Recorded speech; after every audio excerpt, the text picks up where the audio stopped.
আপনার অসুখী হওয়ার বিগ রিজনটা হচ্ছে আপনি সুখ খোঁজা। যখন আপনি সুখ খুঁজতে যাবেন তখন আপনি অসুখী হবেন। মা বাবার কারণে কি সন্তানের ভবিষ্যৎ নষ্ট হয়? অনেকেই এই প্রশ্নটা শুনেই হয়তো বলবে যে তুমি কি বলতেছো, বাট আমার তো মনে হয় সামহাও। কখনো অতীত নিয়ে তো ঘাটাঘাটি করে জানতে চাবেন না। আগে জানার আগে আপনি নিজে কোয়ালিটি চেক করবেন যে আমি কোনো কিছু নেগেটিভ নিতে পারি কিনা, আমি কি সবকিছু ওভার থিঙ্কিং করি কিনা। সম্ভবত দুনিয়ার সবচেয়ে বড় প্রশ্ন এটা ভাই, মা আগে নাকি বউ আগে, বড়কে? মানুষ যখন হচ্ছে খুব ডিপেন্ডেন্ট মধ্যে থাকে, খুব কন্ট্রোল সিচুয়েশনের মধ্যে থাকে, সে তখন ইন্ডিপেন্ডেন্ট হতে অনেক চেষ্টা করে। কিন্তু এখানে মজার কাহিনী হলো, মানুষ যখন প্রচুর স্বাধীনতা পেয়ে যায় তখন সে আবার ডিপেন্ডেন্ট হতে চায়। সবচেয়ে বিপদের সময় হচ্ছে ব্রেকআপের সময়। ব্রেকআপ হইলে আমরা বুঝি না যে কি করবো। কেউ মদ গাঁজা খায় পড়ে থাকতেছে, কেউ ঘুমাচ্ছে, কেউ ডিপ্রেশন যাচ্ছে, কেউ হাত কাটতেছে। করবে এটা কি মানুষ? আপনি যত বেশি তার নাম যদি বলেন নীরব, আমি ভুলে যেতে চাই নীরব কেউ, যতবার নীরব নাম বলবেন ততবার হচ্ছে যে ব্রেন কি করবে, আপনার হচ্ছে যে সকল তথ্যগুলো মনে করবে। আমরা ধর্মটাকে সবসময় ব্যবহার করি, প্র্যাকটিস করি না। আমরা যারা স্বাধীন চেতা হতে চাচ্ছি বা আমরা স্বাধীনভাবে চলি, ওয়েলকাম লোনলিনেস লাইফ। আমরা হচ্ছে বেশিরভাগ লোক বৃদ্ধাশ্রমে থাকবো। তো আপনি মৃত্যু চাইবেন, মৃত্যু আসবে না। উফ, এটা ভয়ঙ্কর। সবচেয়ে বেশি ম্যানিপুলেটিভ লোক হয়ে থাকে হচ্ছে প্লে বয় গুলো এবং হচ্ছে মাদকাসক্তগুলো। আমি ইন্টারভিউতে নিয়ে দেখলাম একটা মেয়েকে এত ভালো জানে না একটা প্লে বয় মেয়েদেরকে যত ভালো জানে। হ্যাঁ হ্যাঁ, তারা অনেক বেশি এক্সপিরিয়েন্সড। ভাই, ভুল মানুষের সাথে আমাদের প্রেম হয় কেন বলেন তো, সাইকোলজি কি বলে? আমাদের মা বাবা অনেকে ধর্মের দোহাই দিয়ে আমাদের সন্তানের উপর অত্যাচার করে যাচ্ছে, জুলুম করে যাচ্ছে।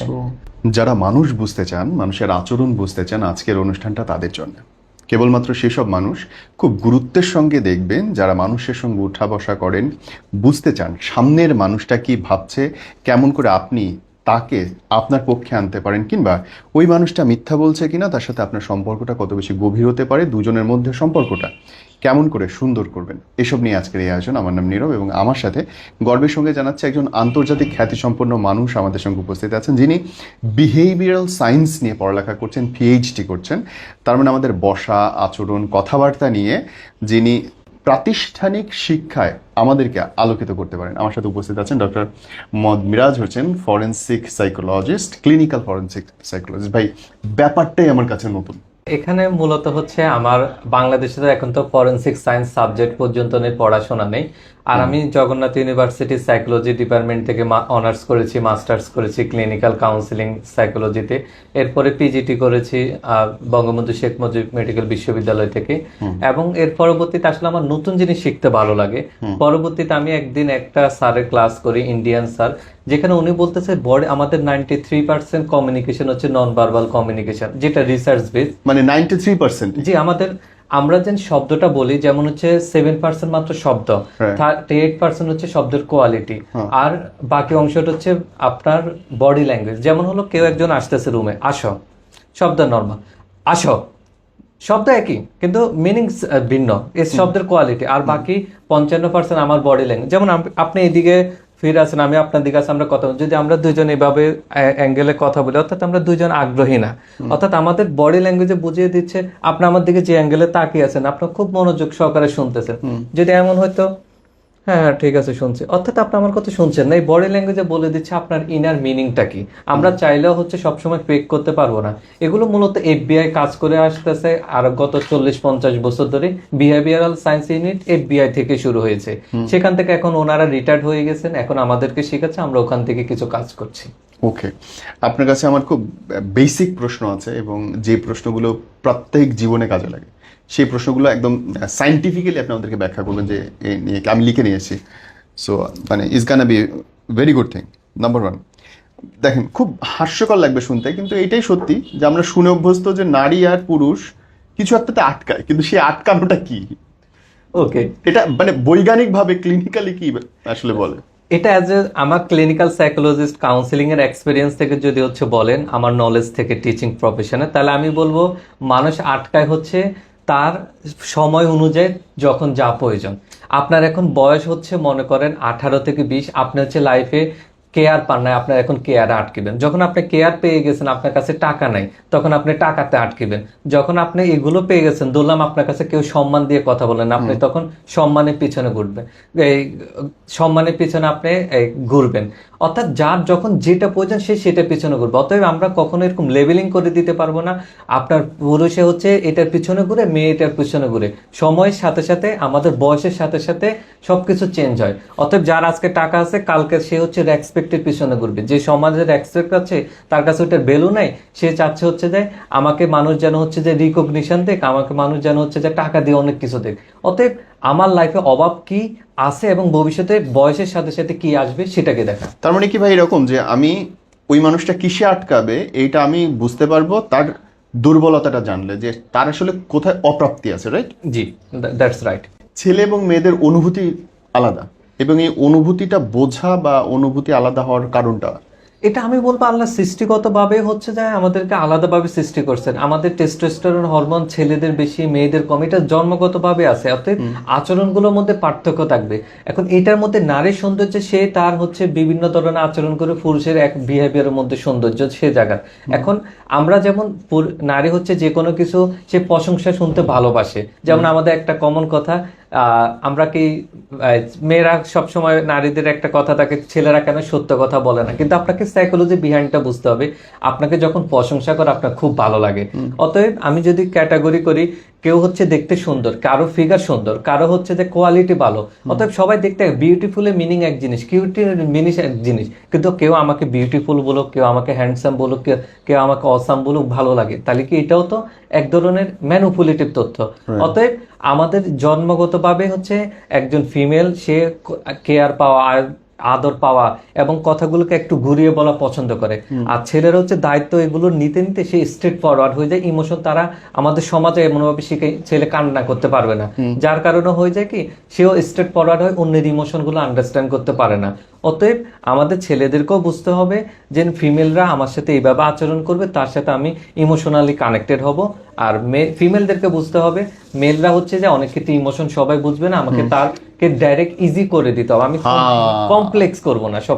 এইটা খুব সুন্দর কথা বলছে যে আমাদের বুঝতে হবে যে ওরা আবেগী হবেই, আর ওদের বুঝতে হবে যে আমাদের আবেগটা নাই। সো তার কাছে আমি ঘুরে পেঁচা না বলে স্ট্রেট বলবো, ভাই আমার এটা না এটা চাই, রাইট? জি।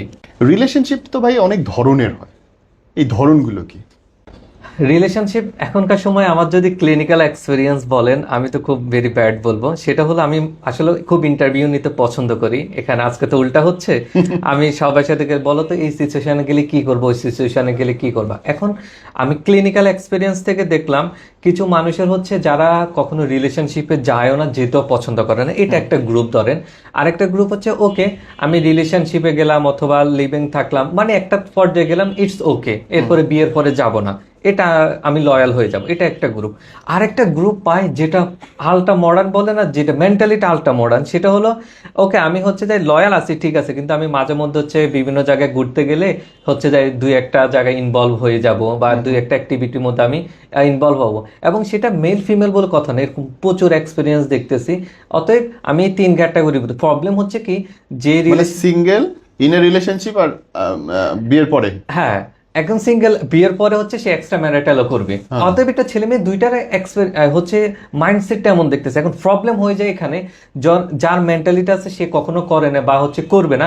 এখন তার বিয়ে বা হচ্ছে যদি হয়ে যায়, যার আগে এক্সপিরিয়েন্স আছে, সে অনেক ক্ষেত্রে বলা হচ্ছে আমি মেনে নিচ্ছি, কিন্তু আসলে সে শুনে বিতর্কত মেনে নিতে পারে না। অতএব আমি আরেকটা জিনিস আপনাদের সতর্ক করে দিই, কখনো অতীত নিয়ে তো ঘাটাঘাটি করে জানতে চাবেন না। আগে জানার আগে আপনি নিজে কোয়ালিটি চেক করবেন, যে আমি কোনো কিছু নেগেটিভ নিতে পারি কিনা, আমি কি সবকিছু ওভার থিঙ্কিং করি কিনা, আমার মধ্যে হজম করার শক্তিতে মানে নেগেটিভ ইনফরমেশন নেওয়ার আছে কিনা, নাকি আমি এটাকে প্যাঁচা প্যাঁচা আরো বড় করি। যদি করি আপনার দরকার নেই, জানারও দরকার নেই, যেভাবে আছেন বর্তমান থেকে ফিউচারে ভালো থাকে। বলা হয় যে ইনফরমেশন কিলস। আগে টোবাকোর গায়ে, অ্যালকোহলের গায়ে লেখা থাকতো, এখন বলা হয় যে ইনফরমেশন কিলস, যত জানবেন তত বিপদ। নিজেকে চেনার জন্য ক্রেভিং বা উইশ ব্যাপারটাকে কেমন করে রিলেট করা যায় ভাই? ওকে, এখন এই ক্রেভিংটা হচ্ছে যদি আমি একটা ঘটনা ধরলাম, হচ্ছে আমি দেখলাম আমার হচ্ছে হাজবেন্ড গত 10 বছর ধরে বা পুরুষ হচ্ছে সে কি করলো, কখনো হচ্ছে যে সন্তানকে নিয়ে হসপিটালে যায়নি।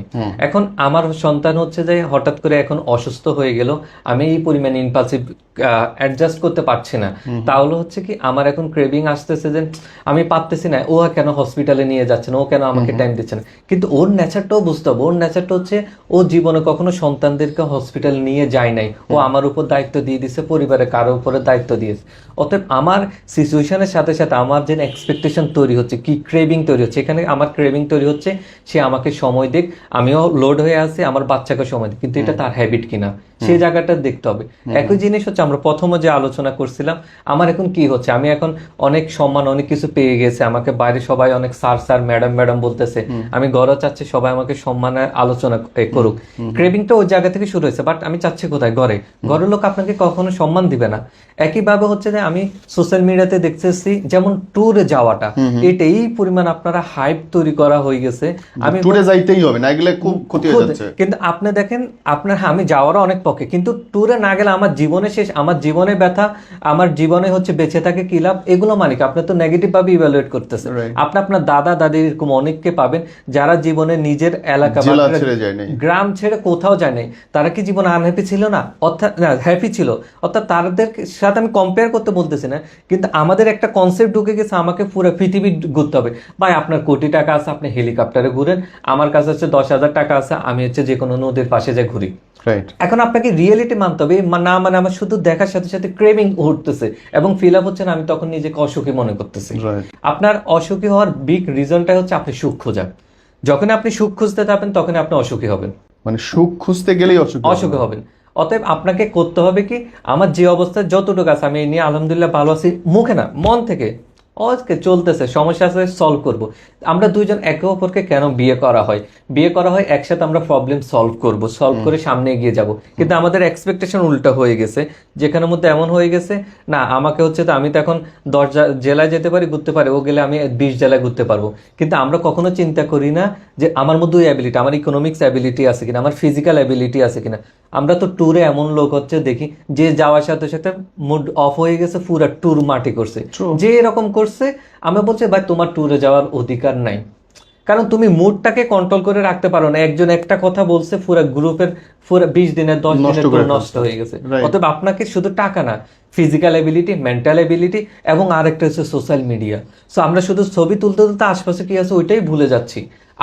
আমি যারা হচ্ছে আমরা খুব সোশ্যাল মিডিয়ার ছবি দিতে পছন্দ করি, তাদের জন্য একটা টেস্ট, আপনি যে কোনো জায়গায় ঘুরতে যাবেন, অন্যান্য সময় ছবি দিতেন, এবার ছবি না দিয়ে কাউকে না বলে নর্মাল ঘরের লোক তো জানলো সবাই, আপনি একটু দেখেন অনেক সুন্দর অনেক গর্জিয়াস ছবি আসছে, আপনি ফেসবুকে বা সোশ্যাল মিডিয়া কাউকে না দেখে দেখেন থাকতে পারেন কিনা, বিদ্যুৎ কেন কেন একটু দেখেন এতগুলো লাইক কমেন্ট আসবে, সবাই কিউট বলে। অর্থাৎ কি আমরা অ্যাটেনশন চাচ্ছি অন্যদের থেকে, যেটা আমাকে আনহ্যাপি করতেছে। সম্পর্ক নষ্ট করার জন্য প্রত্যাশা কি আসলে কোনোভাবে দায়ী, কিংবা প্রত্যাশাহীন কি আসলে সম্পর্ক হয়? আমি মনে করি আমাদের সম্পর্কগুলো নষ্ট একমাত্র এক্সপেকটেশনের কারণে। এখনকার সময় আমরা অন্যদের থেকে এই পরিমাণ এক্সপেকটেশন প্রত্যাশা করি, যেন হচ্ছে আমিও আপনার থেকে অনেক কিছু প্রত্যাশা করতেছেন, আপনিও আমার থেকে প্রত্যাশা করতেছেন, বাকি এখন দেয়ার পক্ষে কেউ নেই। অতএব আপনার আমার থেকে 10টা কাজ আশা করতেছেন, আমি আপনার থেকে 10টা কাজ আশা করতেছি, কিন্তু কে করবে? ঠিক একইটা রিলেশনশিপ হচ্ছে, সে এর করা উচিত ওইটা করা উচিত। আমি এটাকে যদি একটু প্রত্যাশাটা অন্য ডিফাইনে নিই, আমার হচ্ছে স্যাক্রিফাইস করার মেন্টালিটি আছে কিনা, আমি তো হচ্ছে রেসপন্সিবিলিটি মেন্টালিটি আছে কিনা, আমি তো চাচ্ছি সে এরকম ফ্যামিলি হোক বা হচ্ছে সে আমাকে এরকম কেয়ার করুক, আমি ফ্রেন্ডস ট্রিটমেন্ট চাচ্ছি, আমি তাকে কিং ট্রিটমেন্ট দেওয়ার মতন অ্যাবিলিটি আছে কিনা। That is the another point. ঠিক একই রকম হচ্ছে আমি তাকে চাচ্ছি যে সে আমাকে হচ্ছে এসে অনেক বেশি সময় দিক, কিন্তু সে একজন বিজনেসম্যান। আপনি যখন টাকা পাবেন, যার কাছে টাকা আছে সময় নেই, যার কাছে সময় আছে তার কাছে টাকা নেই। অতএব আপনাকে এক্সপেকটেশন, আপনার রিয়েলিটি মানতে হবে। আপনি যত বেশি অন্যরা তো সময় দেয়, ভাই আপনার কাছে টাকা আছে এই জন্য আপনার হাজবেন্ডের সময় নেই, বা আপনার ওয়াইফ জব করে সে সময় দিতে পারবে না, ঘরে রান্না করতে পারবে না, আপনাকে মানতে হবে, হেল্পিং হ্যান্ড দিয়ে চলতে হবে। কিন্তু না, আপনি আশা করতেছেন সে জবও করবে, সে ঘরে রান্না করবে, সে বাচ্চাও পালন করবে, তার মেন্টাল হেলথটাও সে দেখবে, ফিজিক্যাল হেলথটা দেখবে। এত এক্সপেকটেশন কিভাবে ফিল আপ হবে?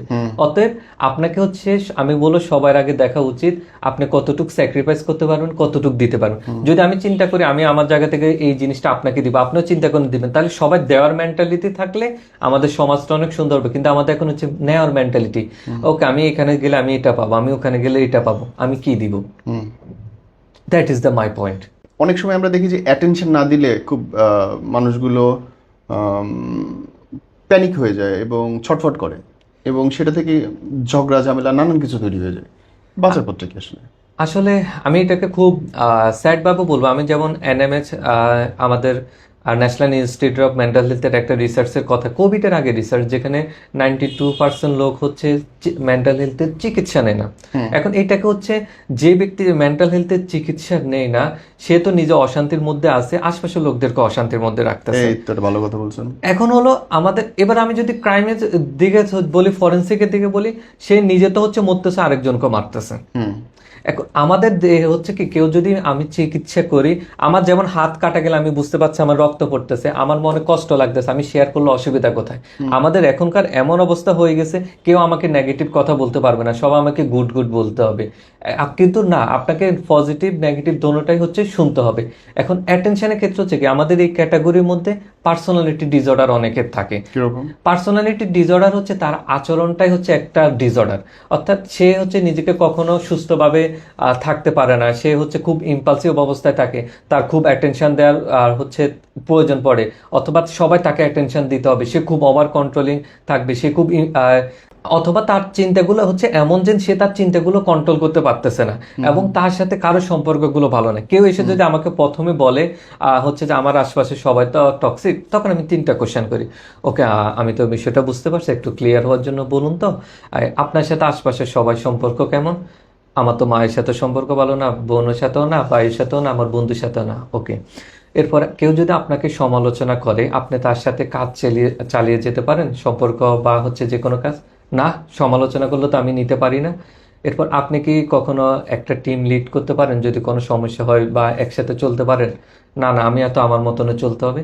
That is the problem, is আমার কমিউনিকেশন স্কিলের প্রবলেম। সব পিপল টক্সিক না, টক্সিক আমিও হয়ে যাচ্ছি, কারণ আমার মতন আমি পৃথিবী চাচ্ছি, পৃথিবী কারো মতন হবে না, আপনার মতন হবে না, আমার মতন হবে না, পৃথিবীর গতিতে চলতে হবে, আপনাকে ওইটার সাথে অ্যাডজাস্ট করতে হবে। অ্যাডজাস্ট করে নিতে হবে। আন্ডারস্টুড। ভাইয়া, অ্যাকসেপ্টেন্স নিয়ে আমরা অনেক কনফিউজ থাকি যে আমি কতটুকু গ্রহণ করব বা কিভাবে আমাকে গ্রহণ করবে, এটা আসলে কোনো সীমা আছে কিনা বা কোনো অর্থ দাঁড়ায় কিনা? অ্যাকসেপ্টেন্স হচ্ছে আপনি যখন একজন মানুষকে গ্রহণ করবেন, তার ভালো খারাপ দুইটা গ্রহণ করবেন। একটা বেস্ট উদাহরণ দিয়ে থাকি, ধরলাম আপনি ম্যারেজ করতে যাচ্ছেন, আমাদের বাংলাদেশে ধরলাম কোন অ্যাক্টর অ্যাক্ট্রেসকে ম্যারেজ করলেন, অথবা আমি ইন্ডিয়ান ইমরান হাশমির উদাহরণ দিলাম ফর এক্সাম্পল। ইমরান হাশমিকে আমরা অনেক পছন্দ করি, খুব রোমান্টিক, এবং তার হচ্ছে এক্সট্রা ম্যারিটাল কোনো অ্যাফেয়ার আমরা দেখি নাই, শুনি নাই।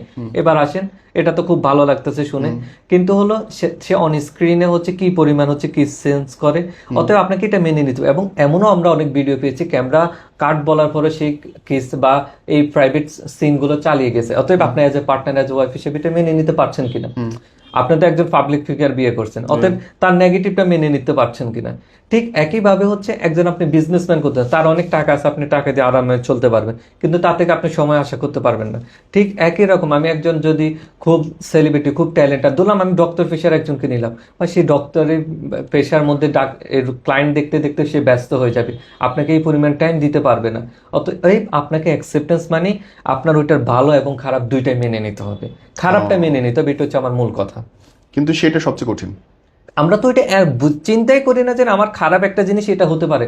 ওকে, এতে অনেক সুন্দর একটা কিউট ছেলে, অনেক সময় দিচ্ছে আমাকে, আমার জন্য 3-4 ঘন্টাতে ইউনিভার্সিটির গেটের সামনে দাঁড়ায় রয়েছে, দ্যাট ইজ দ্য গুড।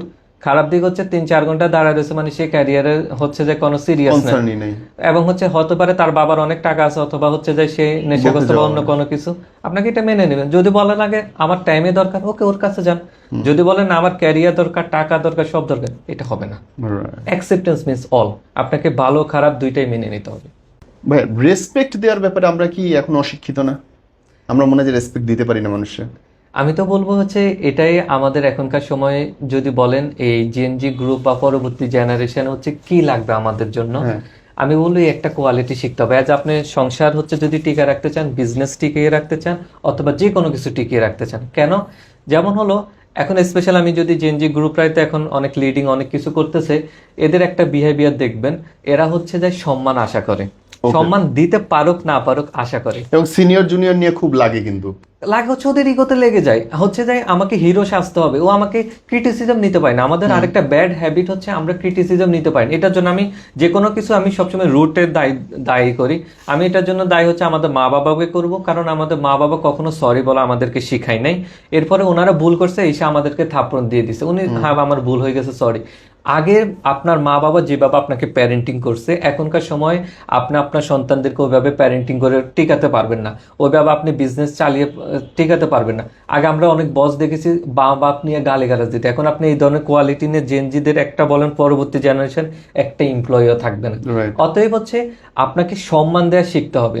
আপনি এতদিন সম্মান কিভাবে দিবেন, আপনি নিজেকে হচ্ছে অন্যের জন্য দিলটাকে প্রশস্ত করে নেবেন, মন থেকে তাদেরকে ভালোবাসবেন, দেখবেন কথাটা আপনার অনেক সফট হয়ে যাবে, খুব ভালো লাগবে। এইটার সঙ্গেই ভাই আরেকটা রিলেটেড কোশ্চেন, যে মা বাবার কারণে কি সন্তানের ভবিষ্যৎ নষ্ট হয়? অনেকেই এই প্রশ্নটা শুনেই হয়তো বলবে যে তুমি কি বলতেছো, বাট আমার তো মনে হয় সামহাও। আমি আসলে একক কোনো ব্যক্তিকে কোনো কেসের জন্য বা ঘটনার জন্য দায়ী করি না। আমি সব অ্যাঙ্গেলগুলো দেখার চেষ্টা করি। মা বাবা অনেক বড় ভূমিকা পালন করে। এখন এখানে প্রবলেম হয়ে গেল কি, একটা জেনারেশন গ্যাপও বলবো না, আমি বলবো 5-6টা জেনারেশন গ্যাপ হয়ে গিয়েছে আমাদের মা বাবার সাথে। কিরকম? আমাদের মা বাবারা হচ্ছে ওনারা সরি পা তুলে বসছি বিহেভিয়ারাল সায়েন্সের মাস্টারের সামনে, না জানি কি অপরাধ হয়েছে। না না, এখানে অপরাধ না, কালচার আপনারা এই ফিল্ডে আছেন, ওই যে আমি খুব রিল্যাক্সে বসে আছি, এই জন্য ওইভাবে কথা বলছেন, ইটস ওকে। এখন মা বাবার ক্ষেত্রে হচ্ছে যাই, আমাদের মা বাবারা হচ্ছে কখনো ওনাদের হাজবেন্ড বলেন, ওনাদের হচ্ছে বাবা বলেন খুব কেয়ারিংটা পায় নাই, অথবা আমরা রোমান্টিসিজম যেটা বলি, খুব আপনি বলেন আপনার দাদা দাদি, দাদা বলেন বাবা বলেন চাচা বলেন, কে রোমান্টিক ছিল? কেউ ছিল না। তাহলে কিন্তু এখনকার সময় আপনি রোমান্টিক না হন, আপনি হচ্ছে সংসারে টিকাতে পারবেন না, এবং হচ্ছে আপনার অফিসও চালাতে পারবেন, বউই চলে যাবে ডিরেক্টর উপরে। তাহলে এখনকার সময় যখন আপনার ওয়াইফ হচ্ছে দেখে, আপনার মা দেখে হচ্ছে যে আমি তো জীবনে এটা পাই নাই, এই ধরনের হচ্ছে, তখন ওনারা ইনার আনকনসিয়াস মাইন্ডে ইনসিকিউরিটি ফিল করে। প্রবলেম হচ্ছে ইনসিকিউরিটি, অর্থাৎ আমার কাছে মনে হচ্ছে সে তো যায় পাগল হয়ে গেছে। আমাদের যে একটা মুখোমুখি দাঁড় করানোর যে বাঙালির একটা স্বভাব আছে, ছেলে বড় ওয়াইফ বড় নাকি হচ্ছে আপনার ওয়াইফ বড় নাকি হচ্ছে মা বড়, আমি বলছি কেউ বড় না, সবার জায়গায় সবাই বড়, মায়ের জায়গায় মায়ের সমান, ওয়াইফের জায়গায় ওয়াইফের সম্মান। এখন ঘটনা হচ্ছে আমরা লিমিট গুলো ক্রস করি, যার কারণে এই সমস্যাটা হয়। এখন মা বাবারাও আমাদের কখনো বোঝার চেষ্টা করে নেই, ওনাদের সময় এআই ছিল না, অন্য কোনো ছিল না, ইন্টারনেট ছিল না, আমাদের ইন্টারনেট আছে, আমরা অনেক কিছু এখন ফাস্ট জানি, আমরা অনেক কিছু আশা করি, অতএব আপনি আমার সাথে ওইভাবে কথা বলেন। কিন্তু না, আমি তো দেখে আসছি আমার বাপ মা এইভাবে করছে, আমি তো তোমার এইভাবে কন্ট্রোল করবো, যার কারণে হচ্ছে কি মা বাবার সাথে আমাদের সম্পর্ক নষ্ট হচ্ছে, আমাদের হচ্ছে সংসার লাইফের সম্পর্ক নষ্ট হচ্ছে, আমরা মানসিকভাবে অশান্তিতে আছি। মনে হয় যে একটা সন্তান মানুষ করার জন্য তার মা দুনিয়ার সবকিছু করবে, এবং মারা একটা নিজের খাঁচার মধ্যে বন্দী হয়ে যায় দায়িত্ববোধের চাপে। এই থেকে মুক্তির পথটা কি? মায়েদের আমরা এখনকার সময় হচ্ছে যেমন কোথাও আমি ঘুরতে গেলাম, হচ্ছে আমার মা যেতে চাবে না, উনি হচ্ছে ইকোনমিক্স কথা চিন্তা করবো, গেলে টাকা খরচ হবে, উনি অনেক ইকোনমিক্সের কথা বলবে, ব্যস্ততা বলবে, অনেক কিছু, ওনাকে হচ্ছে সাথে করে হচ্ছে যে একটু কোথাও আমি নিয়ে যাই, একটা নদীর পাড়ে বসে যেন আধা ঘন্টা হচ্ছে যে কোনো টেনশন ছাড়া বসে একটা ফুচকার প্লেটও খাওয়া যায়, এটা আপনার মাকে শেখান, কারণ উনি জীবনে এটা কখনো প্র্যাকটিস দেখে নাই। অতএব এর দ্বারা মহব্বত সৃষ্টি হবে, এবং হচ্ছে অন্য সম্পর্কে প্রশংসা করুন, একটা গল্প খোঁজ কামেজ একটা পরিবেশ তৈরি করুন যেখানে কেউ কারো নেগেটিভ দোষ না, এখন এই চলো তো আমরা এই ফানটা করি, এই ফানটা করি, ফান করা, আনন্দ করা, মন খুলে কথা বলার এই এনভায়রনমেন্ট আমি চাই ঘরের মধ্যে ক্রিয়েট হোক। আমাদের ঘরের মধ্যে এমনও আছে মা বাবার সম্পর্ক সন্তানের সাথে প্রফেশনাল থেকে আরো খারাপ, আসছে কি অবস্থা, খাইছো ভালো আছো, পড়াশোনা হয়েছে, গুড বাই, এবং দিনের পর দিন একই রুমে মানে ঘরে থাকে, কথাও হয় না, ম্যাক্সিমাম খাওয়ার সময় খাইতে আসো শেষ। আপনার ফরেন্সিকের একটা বলে একটা রিসার্চ আমরা পেয়েছিলাম, হচ্ছে যেখানে বাবার সাথে যদি হচ্ছে কানেকশন, ইমোশনাল কানেকশন না থাকে, ওরা সাইকোপ্যাথ পর্যন্ত হওয়ার চান্স সবচেয়ে বেশি। এখন বাবার ইমোশনাল কানেকশন, এখন বাবাকে তো পুরুষকে তো কখনো শেখানো হয় নাই তুমি বাচ্চা হলে বাচ্চাকে যেন কেয়ারিং করবা, কেয়ারিং নিবা, এবং ওয়াইফের যদি হচ্ছে পোস্টপার্টাম ডিপ্রেশন আছে, কারণ এখনকার সময় আমাদের স্ট্রেস নেওয়ার অ্যাবিলিটিটা খুব কম, অতএব পোস্টপার্টাম অনেক ডিপ্রেশন এগুলো কমন আসবে, এই সময় যেন আমাকে সাপোর্ট দিতে হবে, এটা তো শিখতে হবে। এই জায়গাটা আমার মাকেও দূরে দূরে শেখাতে হবে, সবার কাছে ওপেন হতে হবে, না এ তো এত কিছু বুঝে, এটা বুঝে যাবে, এইভাবে বললে হবে না। পৃথিবীতে কেউ কোনো কিছু বুঝে না, আপনি ক্লিয়ার করে বলতে হবে আপনার মন থেকে কি চাচ্ছে, তারপরে বলার পর অনেকে 5-10% করবে, আপনি যদি না বলেন আপনি নিজে নিজে পস্তাবেন। ভাই আমরা তো সবাই সন্তান মানুষ করে অভ্যস্ত মা বাবা হিসেবে, অ্যাকচুয়ালি এটাতে শেখার আছে কিছু? এটাই তো প্রবলেম। আমি মনে করি আমাদের যারা প্যারেন্টিং ট্রেনিং দেয়, এবং আমি ওনাদের কথা হচ্ছে 90 থেকে 99% লোক আমরা প্যারেন্টিং এ জানি না। হ্যাঁ, তাহলে বাচ্চা কেমনে মানুষ হইতেছে? That is the problem. এখন হচ্ছে বাচ্চাকে আমরা মনে করতেছে হচ্ছে যাই আর জন্ম দিয়েছি, বড় করছি। তার বেস্ট একটা উদাহরণ হচ্ছে আমরাও যখন ছোটবেলায় ছিলাম তখন মা বাবা আমাদেরকে এত সহজে খাওয়াতে পারে না, আমরা অনেক দুষ্টামি করেছি। এখনকার সময় কি হচ্ছে, তাকে হচ্ছে যে একটা মোবাইল দিয়ে দেওয়া হচ্ছে, টিভিতে দিয়ে দেওয়া শর্ত হচ্ছে, না দিলে সে খায় না। খায় না। এখন এরপর প্রবলেমটা কোথায়? প্যারেন্টিং জানে না। এরপরে এবার বলা হয়, আমাদের কাছে কমপ্লেন করা হয় সে অ্যাডিক্টেড, তার হচ্ছে মোবাইল ছাড়া কোনো কিছু বুঝে না।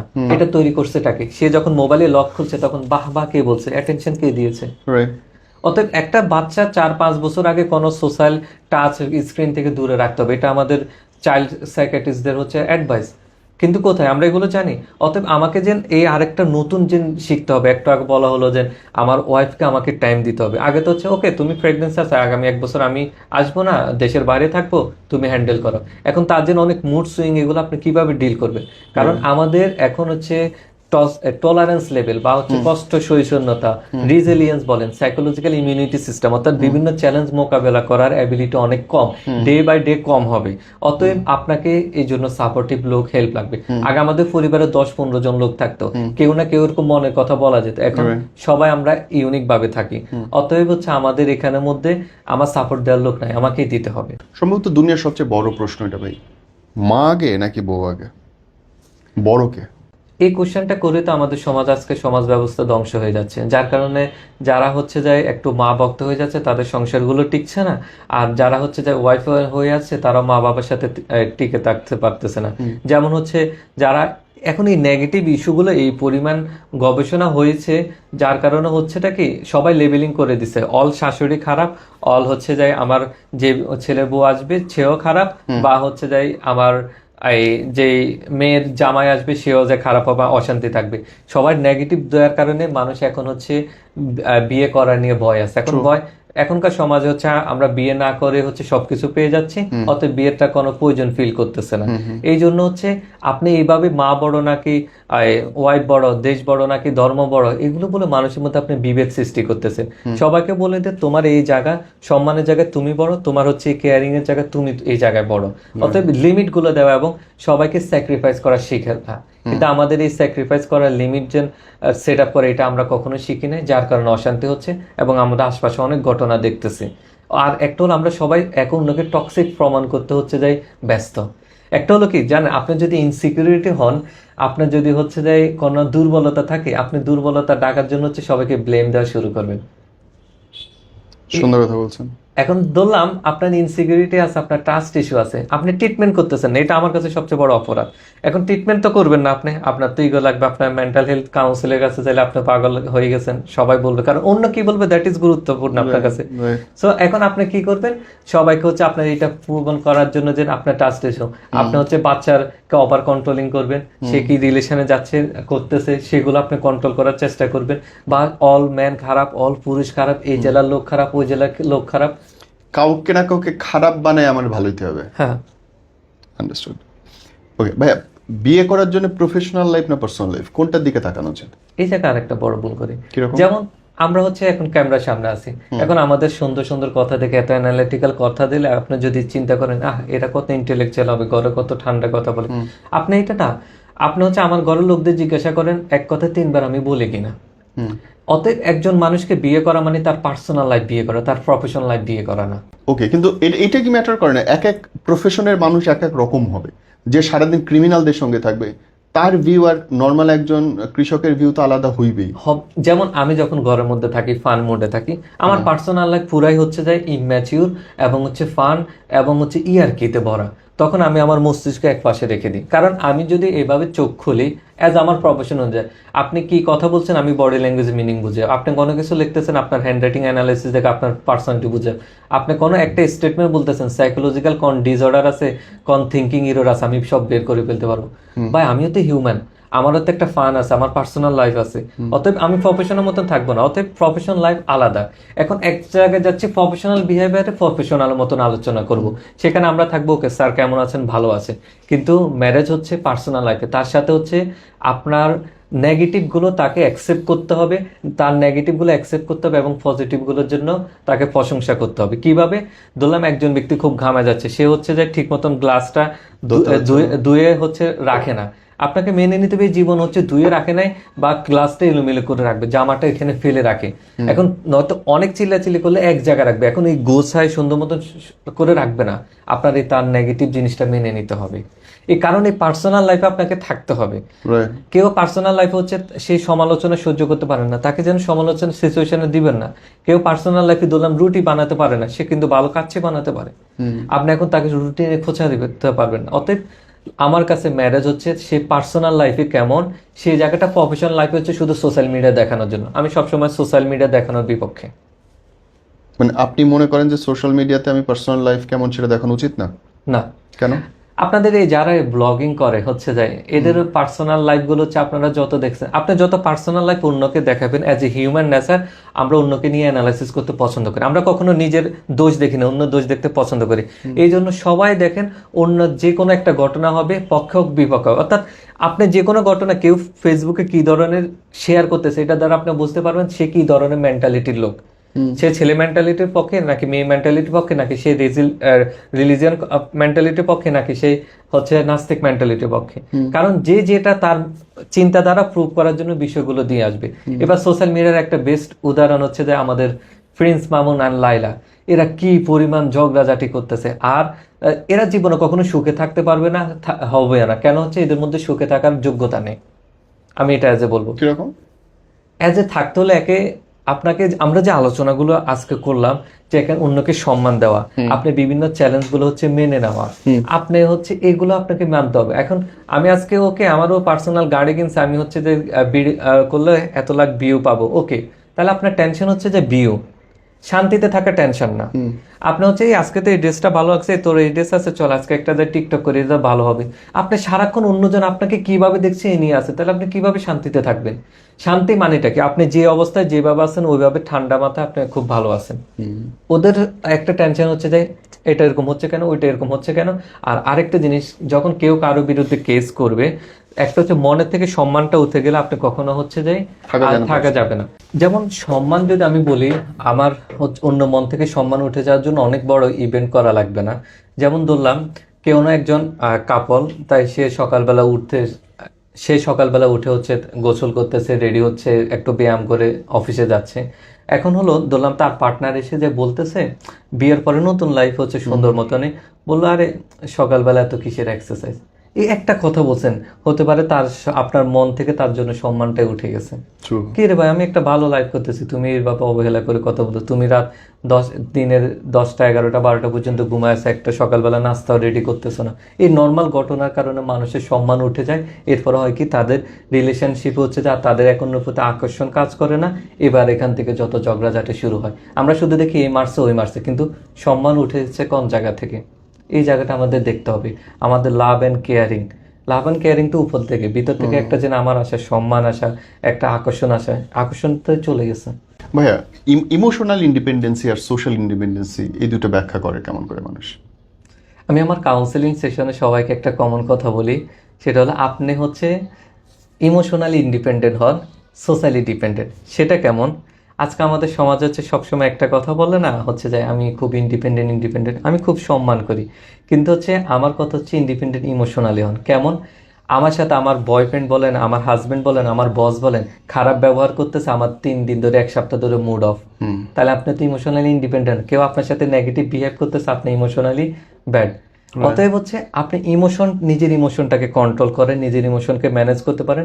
অন্য কেউ যেন আপনাকে হচ্ছে হচ্ছে যে নাড়াতে না পারে। যেমন আমি এখানে একটা ধাক্কা দিচ্ছি, ওয়ালের কিছু হবে না, কারণ এটা অনেক মজবুত। আপনি ইমোশনালি এই পরিমাণে স্ট্রং হোক, কেউ ক্রিটিসিজম করলে, কেউ সমালোচনা করলে, কেউ অসম্মান দিলে, কেউ যদি আপনাকে অ্যাটেনশন না দেয়, আপনি সেখানে প্রপার বিহেভ পাচ্ছেন না, তারপর আপনি সুন্দর মতন কাজ করে যাচ্ছেন, এটা আপনাকে অনেক হেলদি রাখবে, সুখে রাখবে। আর যদি এবার হচ্ছে দিন শেষে আমাদের সবাই লাগবে। আমি এখানে কথা বলতেছি, আপনি যদি আজকে আমার এই ভিডিওটা না করতেন আমি কি কথা বলতে পারতাম? মানুষ এত জানতো না। অতএব আমাকে চলতে হলে সবাইকে লাগবে। আমি যখন অসুস্থ হব, আমি হচ্ছে আমার মাও লাগবে, আমার সন্তানও লাগবে, সবাই আমার আশপাশে অসুস্থ সময় আমি যদি শুধু তাকিয়ে থাকি ওইটা আমার ভালো লাগে। আপনি একটু অসুস্থ সময়ের কথা চিন্তা করেন, বা আপনার দাদা দাদি যখন মারা গেছে তখন আপনারা যে আশপাশে আছেন, যে খেলতেছেন, অতটুক দেখে ওনাদের সুখ লাগতেছে। আমার নানির কথা মনে আছে, উনি মৃত্যুর আগ মুহূর্তে শুধু আমি যে ভাত খাচ্ছি এটা দেখে উনি শুধু তাকায় আছে। আমার জীবনের সেরা লুকিংটা হচ্ছে এটা, মানে উনি খুব সুখ ফিল করতেছেন। অতএব এখন যদি বলেন আমার পৃথিবীতে কেউ লাগবে না, আমি একা একাই সব, আপনি গুড ফিলিংটা কই পাবেন? কারণ আপনার বয়সের সাথে সাথে আপনার এখন যৌবন আছে, আপনার টাকা আছে, একসময় টাকাও চলে যাবে, যৌবনও চলে যাবে, তখন আপনি কিভাবে থাকবেন? এই জন্য আমাদের হচ্ছে ইমোশনালি ইন্ডিপেন্ডেন্ট হওয়া দরকার, সোশ্যালি ডিপেন্ডেন্ট। সবাইকে আমি দেওয়ার মেন্টালিটি করলে সমাজে অশান্তি কমে যাবে। আমাদের রিলেশনশিপে যাওয়ার জন্য অল্প সময়ে লাইকিং ডিসলাইকিং, তুমি কি পছন্দ করো আমি কি পছন্দ করি, এইটুকু জানাই অনেক বেশি জানা মনে হয়। এবং তার কারণে কি আসলে সম্পর্ক গড়া বা ভবিষ্যতের জন্য কোনো ইম্প্যাক্ট রাখে? আমি তো বাংলাদেশের ব্যাড সিনারিওগুলো বলবো। আমি ডেটিং অ্যাপগুলো বাংলাদেশে যেগুলো আছে এখানে যদিও কম, আমি ওখানগুলো হচ্ছে যখন আমি কেসগুলো দেখি বা হচ্ছে আমি ফরেন্সিকে কাজ করে দেখি মানুষ ডেটিং অ্যাপে যায় বিয়ে করার জন্য। ডেটিং অ্যাপ কি বিয়ে করার জন্য? অতএব সেখানে যে খুঁজে এমন একটা লোক যে হচ্ছে যায় তাকে বিয়ে শাদী হচ্ছে যায় করবে। এখন আপনি ডেটিং অ্যাপগুলো ওখানে তোমার কি ভালো লাগে, তোমার কি পছন্দ, বা ডেটিং হলে আপনার রিলেশন এইভাবে তৈরি হয়। আলটিমেট হচ্ছে আপনি কয়দিন ধরলাম আমার চা ভালো লাগে আপনার কফি ভালো লাগে, এইভাবে সারা জীবন চলে যেতে পারে, অসুবিধা নাই। চা কফি পার্থক্য বোঝায় বানাতে, কিন্তু হলো আমরা দুজনে একটা চ্যালেঞ্জ আসলে 10,000 টাকা আমাদের হাতে আসলে কিভাবে 10,000 টাকা খরচ করবো? আমরা কি মার্কেটিং এ খরচ করবো নাকি সেভিংস এ খরচ করবো? আমাদের সন্তানদেরকে আমরা কোন লেভেল, আমরা কি বাইরের দেশে পড়াবো নাকি এখানে পড়াবো? আমার ফ্যামিলিকে আমি একসাথে থাকবো নাকি থাকবো না? আমার চিন্তা করার দ্বারা এরকম, আমার ফ্যামিলিতে হচ্ছে আমি সাংসারিক কাজ কতটুক করব, আমি আয় কতটুক করব, আমার সন্তানের লালন পালন হচ্ছে কে কতটুক দেখবে, সেগুলো হচ্ছে আলোচনা করার বিষয়। আলোচনা হচ্ছে পছন্দ অপছন্দের কিছু না, ভিন্ন মানুষে থাকলে যে আকর্ষণ তৈরি হয় অনেক ক্ষেত্রে। কিন্তু আমাদের জানতে হবে ফিউচার চ্যালেঞ্জগুলো আমরা কিভাবে মোকাবিলা করব, কে কাকে কি দিতে পারবো, নট নিতে পারবো। ফেসবুকে বা টিকটকে যেই রিলসগুলো আমার পক্ষে, আমি সেগুলো বউকে পাঠাচ্ছি, বউয়ের যেগুলো পক্ষে সেগুলো আমাকে পাঠাচ্ছে। এই করে করে কি আমরা কিং কুইং এর মধ্যে একটা পার্থক্য তৈরি করছি? এটা হচ্ছে আমি যেটা চাচ্ছি আরেকজনদের আমি কন্ট্রোল করে জোর করে আদায় করে নিচ্ছি। আসলে বিতর্কতভাবে আমরা সবাই একে অন্যের ফ্যাসিস্ট। আমরা হচ্ছে সবাই অন্যকে আমরা সবাই ফ্যাসিস্ট, হ্যাঁ বলতে পারেন। আমরা অন্যকে কন্ট্রোল করতে চাই, যে যে ফিল্ডে আছে সেই ফিল্ডে রাজা হতে চাই। মানে কি একজন রাজা হবে আর সব প্রজা হয়ে যাবে। এখন আমার একটা হলো আমি স্যাক্রিফাইস করে একসাথে দিন চলবো, এটাই আমাদেরকে শিখানো বা হচ্ছে সোশ্যাল মিডিয়া আমাদের ভুল করে দিছে। অতএব আমার হচ্ছে ধরলাম এই ছেলে হচ্ছে আগে 5 মিনিটও টাইম দেয় না কারোর সাথে কথা বলেন। রিসেন্ট একটা এক্সপিরিয়েন্স শেয়ার করি। ধরলাম হলো একজন হচ্ছে সে খুব ক্যারিয়ার অনেক বেশি ফোকাস, সে জীবনে কখনো রিলেশনশিপও করে নাই, কখনো হচ্ছে যায় সে তার মা বাবার সাথে 10-20 মিনিট করে কথাও বলে নাই। এখন আপনি এই ছেলেটা দেখেন, একটা ছেলে মাস্ট বি লয়াল হবে, আগে ব্যাড হ্যাবিট কোনো কিছু নাই, সে স্মোকিং করে, এবং কি সে কখনো মুভিও 5 মিনিট দেখতে যায় না, 1-3 ঘন্টা দেখতে যায় না মুভি, কারণ হলো তার সময় নষ্ট হবে। তাহলে কি পরিমাণ ক্যারিয়ার ওরিয়েন্টেড। এখন আপনি এই ছেলেকে যদি রোমান্টিক বানাতে যান, হবেটা কি? সংসার টিকবে? সবই তো ধ্বংস হবে। কারণ এই তো রোমান্টিক ছেলে না, এই ক্যারিয়ার ওকে হচ্ছে ও ক্যারিয়ারের মধ্যে তাকে থেকে থেকে আপনি ক্যারিয়ারে হেল্প করেন, আরামে থাকবেন। অতএব আপনি এক অন্যকে জোর করে এত চেঞ্জ করে লাভ নাই। অতএব আপনি যুদ্ধ খেলে তো লাভ কি, এক অন্যকে বিপরীত মুখে। ওকে আমার এই জায়গার লিমিট, হ্যাঁ সম্ভব আমি এতটুকু করতে পারতেছি, বাট আমার এই দায়িত্ববোধের কারণে বা আমার এই ক্যারিং এর কারণে পাচ্ছি না। আপনাকে মেনে নিতে হবে, না বলাটা শিখতে হবে, এবং অন্যজন আমাকে যে না বলবে, অ্যাটেনশন দিবে না, এটাও মেনে নিতে হবে। ভাই, যারা খাঁচার মধ্যে থাকে বা ধরেন কন্ট্রোলের মধ্যে থাকে, ওরা তাড়াতাড়ি মুক্তি চায়, মানে পাখা পাইলে তার আনন্দ, নিজেরা ইনকাম করবে, বড় হবে, সবকিছু ছেড়ে বাড়াবে। আবার যারা অনেক কষ্ট করে বাইরে পরিশ্রম করে, তারা মনে হয় না এসব ভালো লাগে না, চুপচাপ বাসায় বসে ঘর গন্ডা করি। এটা একটা আপনি খুব ভালো এক বিষয় তুলে ধরেছেন। এটা আমাদের সাইকোলজির একটা থিওরি আছে।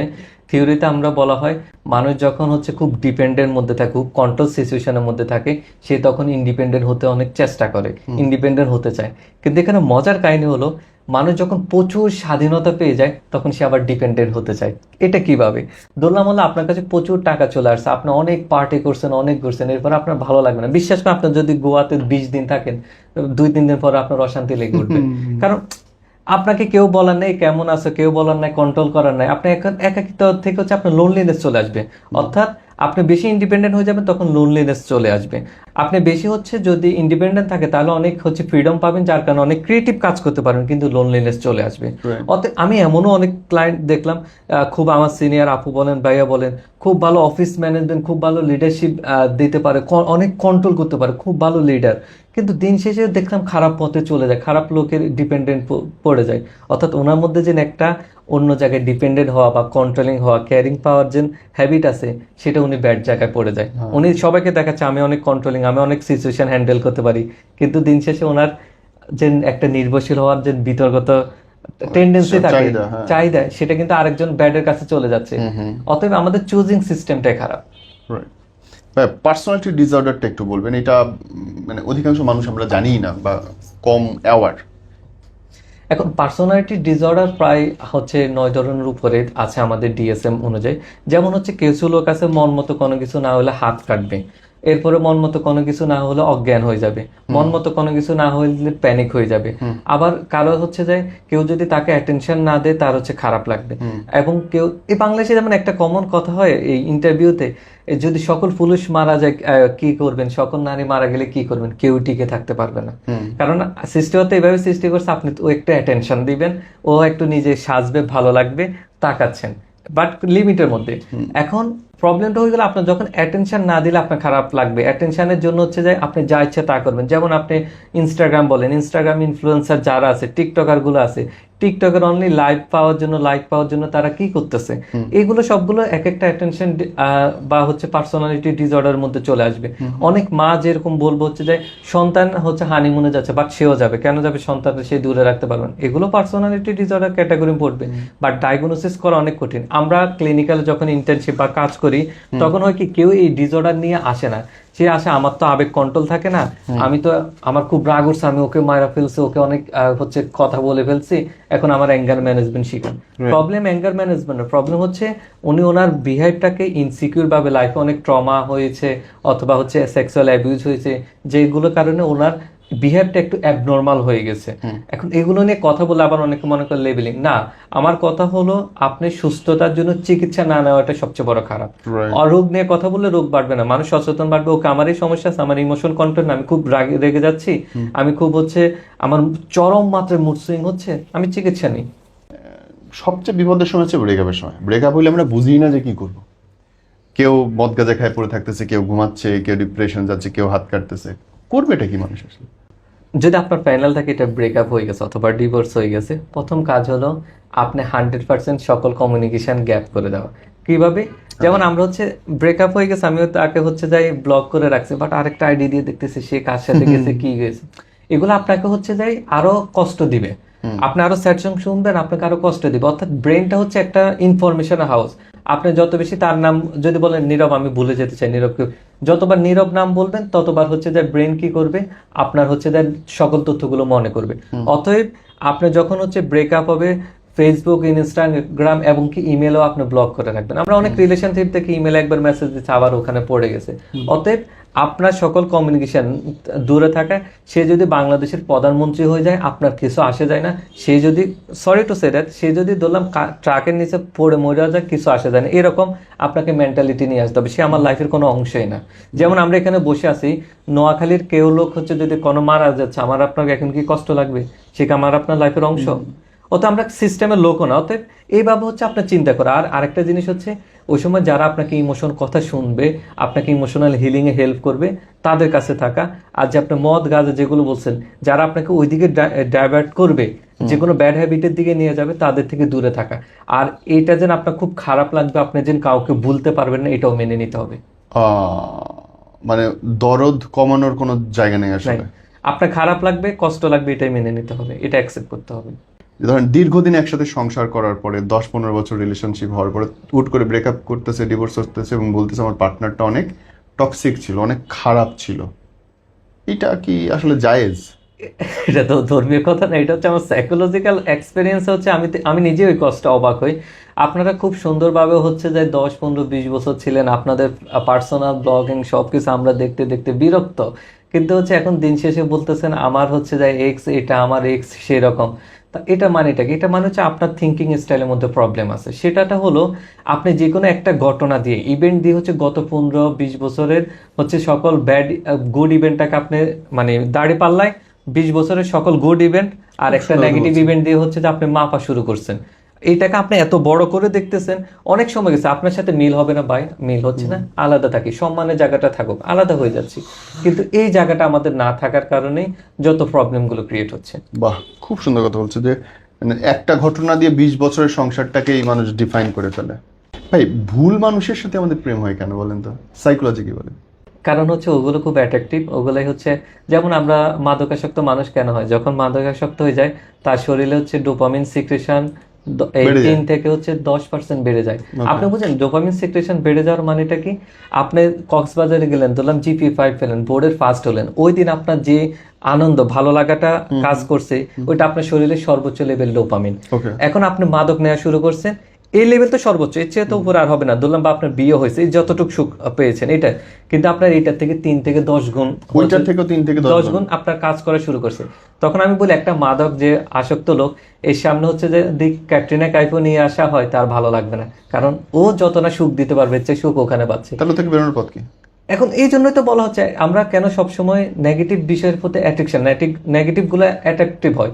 যেমন আমরা মানুষ চুজ করার ক্ষেত্রে যে অনেক কেয়ারিং দিচ্ছে, যে আমার হচ্ছে দরজার সামনে 10 দিন 5 ঘন্টা 6 ঘন্টা ইউনিভার্সিটির সামনে বসে আছে, আমি তো জানি যে সে বেকার। সে বেকার। আরেকটা হচ্ছে সে কোনো রেসপন্সিবল না, বাট আমার থেকে এটা ভালো লাগতো, সে আমাকে স্পেশাল ফিলিং দিতে পারে। এখনকার সময় স্পেশাল ফিলিংটা হচ্ছে হঠাৎ করে সারপ্রাইজ দেওয়া, তোমার কি জিনিস ভালো লাগে এই জিনিসটাকে হচ্ছে বোঝা। আমার যদি ক্লিনিক্যাল এক্সপিরিয়েন্স হচ্ছে আমি দেখেছি সবচেয়ে বেশি ম্যানিপুলেটিভ লোক হয়ে থাকে হচ্ছে প্লে বয়গুলো এবং হচ্ছে মাদকাসক্তগুলো। এরা এই পরিমাণ হচ্ছে পটাতে পারে এবং হচ্ছে বলার বাইরে আপনাকে কিছুক্ষণের মধ্যে দিবেন আপনি পৃথিবীর সেরা পার্সন এবং আপনার জন্য আমি বেস্ট। এবং আমি ইন্টারভিউতে নিয়ে দেখলাম একটা মেয়েকেও এত ভালো জানে না একটা প্লে বয় মেয়েদেরকে যত ভালো জানে। হ্যাঁ হ্যাঁ, তারা অনেক বেশি এক্সপিরিয়েন্সড। ওরা হচ্ছে যখন আমি জিজ্ঞাসা করি হচ্ছে বল একটা ফিমেলকে জিজ্ঞাসা করি, "ও, ঠিক আছে তোমার মুড কখন খারাপ হয়, কিভাবে করলে ভালো হয়?" আমি তো জানি না কখন কি হয়, বাট সেম কোশ্চেন আমি বলি বলতে হচ্ছে যে এই মেয়েদের এই সিচুয়েশনে এই মুড খারাপ হয়েছে, এখন হচ্ছে কি হবে, এর তো এই পার্সোনালিটি হচ্ছে যে এর এটা পছন্দ, এই কাজটা কর, এভাবে তাকে সময় দে, এভাবে তাকে কথা বল। আমি দেখি আমি এমন হচ্ছে ইন্টারভিউ গেছে, আমি নিজে বডি ল্যাঙ্গুয়েজ অ্যানালাইসিস উপর PhD করতেছি, আমাকে একটা ফ্লেভার হচ্ছে যে আমাকে তার ঘর থেকে আর 5 বছর আগে বডি ল্যাঙ্গুয়েজের বই কিনে নিছে, কিনে দেখে দেখ আমি এটা করছি, এগুলো এইভাবে থাকে, পা এদিকে থাকবে, হাত এদিকে থাকবে, এইভাবে কাজ করবি। তখন সে জানতো না আমি বডি ল্যাঙ্গুয়েজের উপর PhD করতেছি, সে আমাকে শিখাচ্ছে, কারণ আমি তো এক্সপিরিয়েন্স করতে চাই কিভাবে মানুষ কাজ করে। আর যারা মাদক হচ্ছে আসক্ত হয় তারা হয় কি টাকা লাগবে, এই জন্য তাকে যেভাবে হোক পুষলে আপনার গয়না বা যে কোনো টাকা পয়সা নিয়ে নিবে, তারা ম্যানিপুলেটিভ টেকনিকটা শিখে যায়। এবং যদি এটা থাকে, টাকা পয়সা যদি অসুবিধা না থাকে, তাইলে তো থামানোটা আরো বেশি মুশকিল। আর থামানোর কোনো পথ আসে কিনা মাদক থেকে আসলে? মাদকাসক্ত কেন্দ্রগুলোতে আপনি গিয়ে দেখেন সব মেজরিটি হচ্ছে আপনি বড় লোক পাবেন এবং খুব অশিক্ষিত পাবেন, দুইটা ক্যাটাগরি। কেন হচ্ছে পাবেন? যাদের হচ্ছে আমরা পলিটিক্যাল পাওয়ার বলি না, ওরা হচ্ছে পুলিশে কল দিলে পুলিশও ধরবে না, যার কারণে ওরা হচ্ছে মাদকাসক্ত হয়। এমনও ক্লায়েন্ট আমরা পেয়ে থাকি যার ঘরের মধ্যে বার আছে। এখন আপনি এভাবে কিভাবে আপনি রিহ্যাব করবেন? আপনি রিহ্যাবে 3 মাস 4 মাস রাখছেন, নয়তো সে 1 মাস ভালো থাকবে, এর পরবর্তীতে আবার সে শুরু করবে, কারণ তার এনভায়রনমেন্টটাই এমন, তাকে সুযোগ দিচ্ছে। আপনি যত বেশি সুযোগ মানুষকে চোর বানায়, আপনি কত বেশি সুযোগ এরিয়াতে যাচ্ছে, দ্যাট ইজ দ্য ম্যাটার। তার মানে হচ্ছে যদি কেউ ছুটতে চায় তাকে ওই সব জায়গাগুলো থেকে চলে সব জায়গা আপনি হচ্ছে ওই এরিয়াতে জায়গাতে নিবে, এবং হচ্ছে সবসময় প্রফেশনাল হেল্প নিতে হবে। এবং প্রফেশনাল হেল্প নায়ক আমি খারাপ কোনো কিছু, সেটা হতে পারে সাইকোলজিস্ট, সেটা হতে পারে লাইফ কোচ, সেটা হতে পারে আপনার ঘরের কোনো ব্যক্তি যে সাপোর্টিভ ব্যক্তি থাকে, সে তার দেখ আমার এই সময়তে ক্রেভিং হতে পারে, আমি বলবো ক্রেভিং হলে কিন্তু আমার হাত পা তুমি আটকায় রাখবা। আপনাকে এই পরিমাণ অ্যাক্সেস দিতে হবে, অন্য কেউ যেন আপনাকে কন্ট্রোল করে, সেটা আবার কোন ব্যক্তি পারবে সেটা দেখতে হবে। ভাই, সৌন্দর্য কি সুবিধা তৈরি করে? একটু আগে যেটা সুযোগ মানুষকে হচ্ছে চোর বানায়। যেমন আপনি যদি অনেক বেশি হচ্ছে স্মার্ট হয়ে থাকেন, আপনার যদি অনেক বেশি কিউট হয়ে থাকেন, বা আপনার ধরলাম কালে অনেক সুন্দর ফেস কাটিংটা অনেক ভালো, অনেক তিল আছে, সবাই তিলের এত প্রশংসা করবে, বা আপনার অনেক বাবার টাকা পয়সা অনেক আছে, অথবা আপনি পলিটিশিয়ান ব্যক্তি, এগুলো হওয়ার কারণে মানুষ আপনাকে এই পরিমাণ প্রশংসা করবে, আপনি রিয়েলিটি থেকে অনেক দূরে থাকবেন। রিয়েলিটি থেকে দূরে থাকলে হবেটা কি, যখন লাইফে আপনার অনেক চ্যালেঞ্জ আসবে, আপনি চ্যালেঞ্জগুলো নিতে পারবেন না, তখন জীবন আপনার কাছে অনেক কঠিন মনে হবে। কারণ তারা আপনাকে হচ্ছে বাস্তব শিখাতে বলেন না। ক্লাসের মধ্যে দেখেন যে মেয়েটা সবচেয়ে বেশি সুন্দর ছিল বা যেগুলো সুন্দর, ওরা একটা হেল্পের কথা বলে বেশিরভাগ লাভ দিয়ে আসে। আর যেটা হচ্ছে মনে করেন ধরলাম একটু কম সুন্দর, দেখতে ভালো না, বা কম কথা বলে, বা এই বোরকা পরে, বা কোনো ছেলেদের সাথে কন্ট্যাক্ট নাই, হেল্প করতে আসে না। অতএব আপনার এই সুযোগে তো আপনাকে বাস্তব সাথে অ্যাডজাস্ট করতে শিখাচ্ছে না। আপনাকে শিখতে হবে কিভাবে আপনি বিভিন্ন ফিউচার চ্যালেঞ্জের জন্য তৈরি হচ্ছেন বা কিভাবে মোকাবেলা করবেন। ওরা তো আপনাকে কখনো চ্যালেঞ্জ, লাইফ ইজ বিউটিফুল, ফ্যান্টাসির জগতে নিয়ে যায়। আপনার অতিরিক্ত প্রশংসা, অতিরিক্ত টাকা, অতিরিক্ত সৌন্দর্য, অতিরিক্ত সুনাম ফ্যান্টাসি জগতে নিয়ে যাবে। ভ্যালু বা প্রায়োরিটি জানাটা কি জরুরি আমাদের নিজেদের?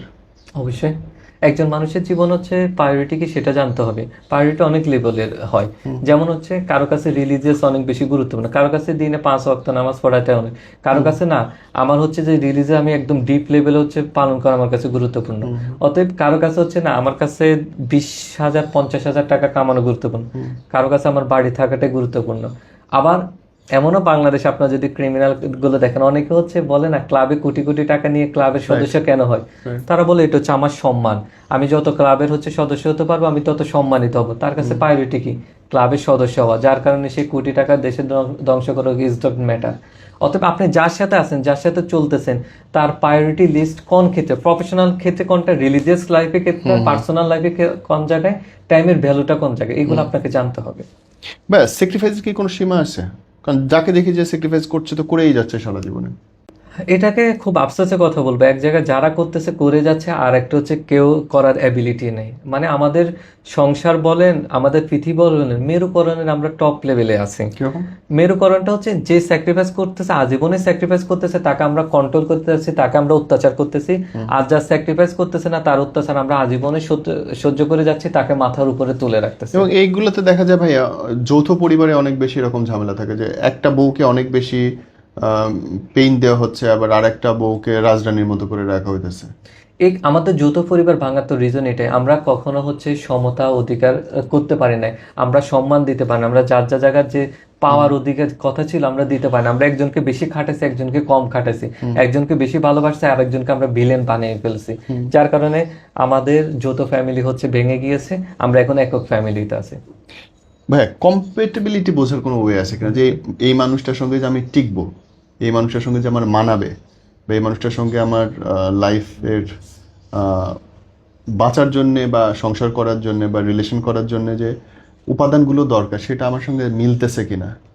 কারণ এটাই তো হচ্ছে সাবজেক্টিভ বিষয়। আপনাকে আমাদের যে আলোচনাগুলো হচ্ছে, আপনাকে প্রায়োরিটি লিস্ট করতে হবে, আপনার মূল্যবোধটা কি। যেমন আপনার হচ্ছে আরে ও তো ছবিতে আমার সমান সমান লাগতেছে, ছবিতে হচ্ছে যাই ভালো লাগতেছে না, তাহলে এখন কেমনে থাকবে। এখন এটা আপনার কাছে যদি এত বেশি গুরুত্বপূর্ণ হয়ে থাকে, তাহলে আপনি এটাকে গুরুত্ব দেন। যেমন আরেকটা উদাহরণ প্রায়োরিটি ক্ষেত্রে বলা হচ্ছে, যে হচ্ছে 6 ফুট হচ্ছে একটা ছেলে, তার কাছে অনেক অপশন আছে।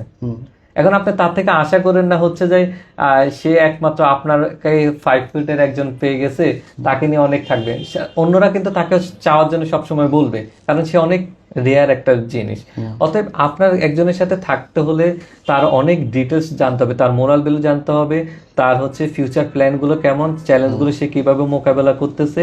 তার একজন মানুষের বিয়ে হচ্ছে পার্সোনাল লাইফ এবং পরিবারকে বিয়ে করা, অর্থাৎ তার পরিবারগুলো কিভাবে অ্যাডজাস্ট করে। যেমন আমার ঘরে হচ্ছে সকল কাজ নিজে করার অ্যাবিলিটি, মানে হচ্ছে নিজে করতে হয়, প্র্যাকটিস। এখন আপনার ঘরের প্র্যাকটিসটা হচ্ছে হেল্পিং হ্যান্ড, এসে হচ্ছে কাজ করে যায়। এখন আপনার ঘরে কেউ যদি আমার ঘরে এসে অ্যাডজাস্ট করতে পারবে না। ভাই, আমি আরেকটা খুব বড় প্রশ্ন আসতে চাই, আমি জানি না এই প্রশ্নটা আপনি কেমন করে নেবেন। আমরা ধর্মটাকে সবসময় ব্যবহার করি, প্র্যাকটিস করি না।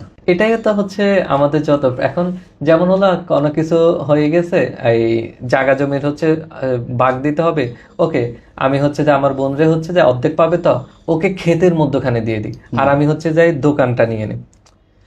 আমি 1 ডিসিম নিয়েছি, বোনকে আধা ডিসিম দিয়েছি, ধর্ম অনুযায়ী সব ঠিক, কিন্তু এখন দোকানের 1 ডিসিমের দাম ক্ষেতের আধা ডিসিমের দাম কি সমান হয়েছে? অতএব আমরা ব্যবহার আরেকটা হলো যেমন আমরা অনেক কেসের মধ্যে পেয়ে থাকি, একটা হলো আপনাকেও বুঝতে হবে আমরা রিলিজিয়ান কেউ হচ্ছে 1%, কেউ 5%, কেউ 10% ইউজ করি। অতএব আমি কত পার্সেন্ট ইউজ করতেছি সেটা বুঝতে হবে। এখন আমাকে দেখতে হবে যেমন হলো আমি যদি 5% ইউজ করি তাহলে 5% মধ্যে কি কি পড়ে, আমি হচ্ছে নামাজ কালাম পড়ি এতটুকু, হচ্ছে হজ করি এতটুকু। এখন যদি আসে আমি 1% বলি হচ্ছে ইউজ করে, আমার এত বেশি ধর্মীয় প্র্যাকটিস না, আমি ব্যাংকে টাকা পয়সা সুদ টুদ সব মিলে চলি, কিন্তু এবার আসছে না, এবার আমি ওয়াইফ হিসেবে বলি আমি তো জব করি, লাখ টাকা আয় করি, তুমিও 50,000 আয় করো, আমারও তো চালাতে হবে, তুমি কেন চালাবো, এই নিয়ে ঝগড়া। ওকে, এখন এখানে ইসলামের রেফারেন্স দিয়ে দিচ্ছে, তোমার তো পুরুষ হিসাবে আমাকে চালানোর দায়িত্ব, রাইট। এখন মারামারি শুরু হয়ে গেছে। এখন পলিটিক্যাল বিষয়গুলো হচ্ছে যেভাবে কাজ করতেছে, এখন ইসলাম এত বড় বা রিলিজিয়ন এত বড় হচ্ছে, আপনি যে কাজ করবেন ওটাকে রিলিজিয়াস ব্যাখ্যা দিয়ে দেওয়া সম্ভব। এখন সবাই এমন এমন ব্যাখ্যা দিচ্ছে যার কারণে হচ্ছেটা কি আমরা কনফিউজ হচ্ছে। আর এখনকার জেনজি গ্রুপ সোশ্যাল মিডিয়া থেকে শিখে সোশ্যাল মিডিয়াতে কি দেখতেছে, সোশ্যাল মিডিয়াতে একজন আরেকজনের শুধু হচ্ছে মারামারি দেখতেছে, এরা ইসলাম থেকে আরো ঝগড়া লাইভ হইতেছে। অতএব এরা এগুলো থেকে দূরে থাকবে। মা বাবার সাথে থাকলে অনেক ঝগড়াঝাটি হয়, রিলেশনশিপ খারাপ হয়, আবার না থাকলেও তো অনেক নেগেটিভ হয়। আসলে সমাধানটা কোথায় বা ভবিষ্যৎটা কি? আমি এটার হচ্ছে ফিউচার অ্যানালাইসিস যদি বলেন অনেক ফ্যাক্টর গুলো দেখে আমি মনে করছি আমরা যারা স্বাধীন চেতা হতে চাচ্ছি বা আমরা স্বাধীনভাবে চলি, ওয়েলকাম লোনলিনেস লাইফ, আমরা হচ্ছে বেশিরভাগ লোক বৃদ্ধাশ্রমে থাকবো। বৃদ্ধাশ্রমে তো আবার একদিক থেকে মজাও আছে, কারণ আপনার সমবয়সী অনেকগুলো মানুষ থাকবে, তাও ডাক্তারি সুবিধা আছে, থাকা খাওয়ার সুবিধা আছে, ভালো বৃদ্ধাশ্রম হইলে তো মানে কি বলে হোস্টেল টাইপের সুবিধা। আপনাকে হচ্ছে আলোচনা একটা সময় বলছিলাম না, আপনার যখন হচ্ছে দাদা দাদি ওরা আপনি তাদের সামনে নাচতেছেন খেলতেছেন, এটা দেখে তার সুখ লাগতেছে। ওই সময় সুখের ডেফিনেশন হচ্ছে is not sex, is not মানি, আপনার আশপাশে সবাই আছে এটা দেখে ভালো লাগতেছে। কারণ বৃদ্ধ বয়সের একটা যেমন হচ্ছে আমি মৃত্যুর জন্য অপেক্ষা করবেন, তখন হচ্ছে আপনার কি দেখে শান্তি লাগবে, আমি লাইফে অনেক কিছু অ্যাচিভ করছি, আমার সামনে হচ্ছে একটা পরিবার আছে, পরিবারটাকে আপনার শান্তি। অতএব বলা আমরা যারা শিখতেছি, আমরা তো আগে তো অনেক ভাই বোন ছিল, এখন তো সবাই একবার দুইটা সন্তানে নিচ্ছে, এবং সন্তানরা আমরাও হ্যাবিট হয়ে গেছে, আমরা ওয়াইফ বা হাজবেন্ড ছাড়া থাকবে না। তার আমি যখন মা বাবা হবে তারাও তো আরো মডার্ন হবে, তারা কি করবে, তারা আমাদের ছাড়া থাকা শিখবে। আর আমাদের দেশ হচ্ছে গরিব দেশ, আমরা কখনো হচ্ছে এটা সুযোগ হবে না যে সবাইকে ভাতা দিয়ে নিয়ে নিতে হবে। দিন শেষে হচ্ছে আমরা কেউ রাস্তায় আমাদেরকে ফেলে দিবে, দিন শেষে আমরা কেউ হচ্ছে বৃদ্ধাশ্রমে যাব, দিন শেষে আমার ছেলে অনেক বড় বড় আমি বলবো সে পাইলট ইঞ্জিনিয়ার হয়েছে, আমি ঘরে লোনলি একা মরতেছি।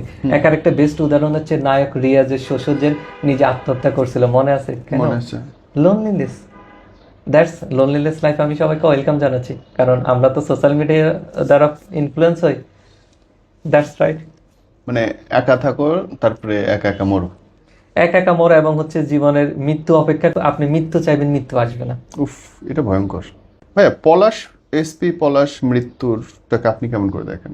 ওকে, আপনারা যে আজকে ভাইরাল একটা হ্যান্ড রাইটিং অ্যানালাইসিসটা পেয়েছিলেন, যেমন হচ্ছে আমি ওখানে বলছিলাম মায়ের সাথে নেগেটিভ কানেকশন, ইমোশনাল কানেকশন, এবং হচ্ছে তার দিদিকে সে অনেক আস্থার একটা জায়গা, ওই অ্যানালাইসিসটা আসলে মূলত আমারই ছিল।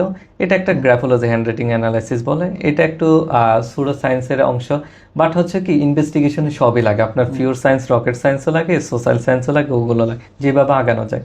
এখন আমি অ্যাজ এ সাইকোলজিস্ট হিসেবে বলবো, যেমন পলাশ সাহার মা হচ্ছে উনি কিন্তু হানিমুনে হচ্ছে যে ছেলের হানিমুনে গেছে, অর্থাৎ উনি চরম মাত্রা ইনসিকিউর একটা ব্যক্তি, এবং হচ্ছে যে নিজেকে বড় করার কারণ ছেলেকে অনেক কষ্টে বড় করার কারণে অনেক কন্ট্রোলিং পাওয়ারটা ছিল, আর মা অনেক স্যাক্রিফাইস করে ছেলেকে এত বড় পজিশনে নিয়ে আসছে, ছেলেও সম্মানের কারণে মায়ের উপর কথা বলতে পারে না। এখানে আরেকটা বলবো, আপনি যে বলছেন আমরা ধর্ম ইউজ করি, এটা আরেকটা বেস্ট উদাহরণ হচ্ছে আমাদের মা বাবা অনেকে ধর্মের দোহাই দিয়ে আমাদের সন্তানের উপর অত্যাচার করে যাচ্ছে, জুলুম করে যাচ্ছে। কারণ আমরা সন্তান মা বাবাকে ভালোবাসি, শব্দটাও বলা যাবে না, এই জন্য মা বাবা আমাদের উপর অনেক জুলুম করতেছে। ঠিক একইভাবে এই কেসের ক্ষেত্রে হচ্ছে যে আমার এখানে কাউকে আমি মাকেও বিলীন বলবো না, কারণ এখানে যে কোনো একটা মানুষ মৃত্যুর পিছনে অনেক কারণ থাকে, তবে মৃত্যুর আগে হচ্ছে তার ইমোশনাল অবস্থা খুব আনস্টেবল থাকে, এটা বুঝতে হবে। যেখানের মধ্যে সবচেয়ে বড় ভুল হয়েছিল, তার মায়ের লিমিটটা ক্রসটা অনেক করেছিল। আমরা আসলে দেখেন এখন মারামারির জায়গাটা হয় কি, যখন আপনার আমার সাথে মারামারি হয়ে যাবে, আমরা হচ্ছে যাই সবসময় নিজেদেরকে ভালো প্রমাণ করার চেষ্টা করবো। পৃথিবীতে আমি সবচেয়ে বড় মিথ্যা প্র্যাকটিস জায়গা দেখছি আদালতের মধ্যে। সবাই আমি যখন বডি ল্যাঙ্গুয়েজ অ্যানালাইসিস করি, কি রে ভাই আমি তো দেখি কেউ সত্যি বলতেছে না। কারণ হলো, মনে করেন আপনি আমাকে প্রথমে 3টা বাড়ি মারছেন, পরে আমি আপনাকে 2টা বাড়ি মারছি এমন জোরে যেন আপনার হাত পা ভেঙে গেছে, কিন্তু আপনি কেস করে দিয়েছেন আমাকে। দোষী কিন্তু প্রথমে শুরু করছেন আপনি, উস্কাই দিচ্ছেন আমাকে। Right. এখন আমি আমাকে প্রুভ করবো কি না? আমি তো হচ্ছে যে ওকে শুধু আস্তে করছি, আমাকে পক্ষ সমর্থনে চলে যাচ্ছে। অর্থাৎ এখানে কেউ সত্য না। এই জন্য হচ্ছে এই জাতীয় সোশ্যাল মিডিয়া দেখে অ্যানালাইসিস করা যায় না। আমার কথা হচ্ছে এগুলো তদন্ত হওয়া দরকার। আর হচ্ছে বাংলাদেশে এই কেসগুলোকে অনেক পাবলিকলি হচ্ছে কিছু যদি আমরা বিচার ব্যবস্থাকে নিয়ে আসতে পারি, আমাদের যেমন জনি ডেপ এদের অ্যানালাইসিস গুলো ছিল, তাহলে আমরা অনেক ভালো কিছু করতে পারবো।